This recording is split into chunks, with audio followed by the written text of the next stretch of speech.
मनमाड विभागीय कार्य अभियंता तडवी साहेब यांच्या आदेशान्वये गावामध्ये अंगुलगाव आणि बाकीचे पूर्ण मनमाड डिव्हिजनमध्ये जे गावठाण सेपरेशन त्या अंतर्गत अंगुलगावमध्ये आपला म्हणजे भारम सबस्टेशनमधून फक्त तळवाडी आणि अंगुलगाव म्हणजे आपला अंगुलगावचा सगळ्यात शेवट सर्वे झाल्यानंतर सुद्धा आपण लाईन पहिले चालू केलेली आहे। यामध्ये तडवे साहेब कार्यकारी अभियंता नंतर पाटील साहेब आपले येवल्याचे आणि आसोले साहेब यांच्या सहकार्याने आपण आज येथे 3 फेज लाईट उपलब्ध केलेली आहे गावामध्ये, तरी त्याचा पुरेपूर फायदा घ्यावा। आज अंगुलगाव येथे गावठाण फिटरचं उद्घाटन सगळ्याच मान्यवरांच्या हस्ते झालेलं आहे।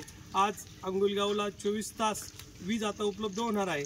गावठाणमधले जे 3 फेज लाईन आज सगळ्या बांधवांना उपलब्ध होणार आहे, त्याकरता जे MSCBने जे कष्ट घेतले, जेही ठेकेदारांनी काम केलं असेल अतिशय चांगल्या पद्धतीने काम केलेलं आहे, याची आपण सगळ्यांनी त्याचा लाभ घ्यावा।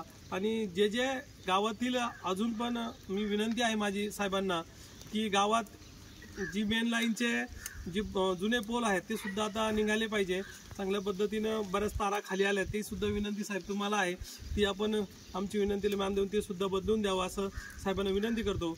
आज गावाला अंगुलगावला नवीन फिटरची गावठाण फिटरची आज लाईटचं उद्घाटन झालेलं आहे आणि याचा लाभ सगळ्याच अंगुलगावच्या सगळ्या ग्रामस्थांना होणार आहे।